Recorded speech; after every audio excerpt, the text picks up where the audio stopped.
लखनऊ में पबजी की लत के चलते नाबालिग ने मां की गोली मारकर हत्या कर दी। 3 दिनों तक उसके घर में ही मां की लाश को छुपाए रखा। इस घटना के बारे में जिसने भी सुना सन्न रह गया। नाबालिग आरोपी को अपने किए पर कोई पछतावा नहीं है। बुधवार को किशोर के पिता उससे मिलने थाने पहुंचे थे। पीजीआई थाने में पिता का आमना सामना हुआ। पिता को सामने देखकर भी किशोर की आंखों में अपने किए पर किसी तरह का पश्चाताप नहीं था। बेटे को देख पिता के मुंह से सिर्फ यही निकला, बेटे तूने ये क्या किया। फिर उनकी आंखें भर आईं। वहीं बेटा उन्हें एकटक देखता रहा। उसके चेहरे पर कोई भाव नहीं थे। कुछ देर बाद पिता से बोला, तुम भी तो ध्यान नहीं देते थे। बेटे को मां की हत्या का कोई गम नहीं था। उल्टा वह अपने पिता से मां की शिकायत करता रहा। थाने में किशोर के बर्ताव से हर कोई हैरान था।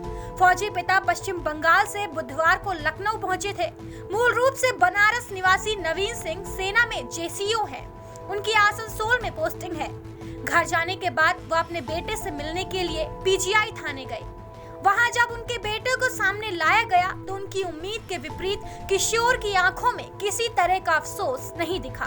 पिता से उसने कहा कि मां उसे भूखा रखती थी, उसकी पिटाई करती थी और पिता भी इस पर ध्यान नहीं देते थे। वहीं पुलिस ने दादी की तहरीर पर नाबालिग पर हत्या का केस दर्ज कर उसे बाल संरक्षण गृह मोहान रोड भिजवाया।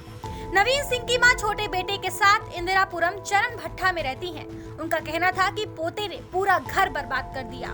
वहीं बनारस से आए साधना के माता पिता को नाती की हरकत पर यकीन नहीं हो रहा था।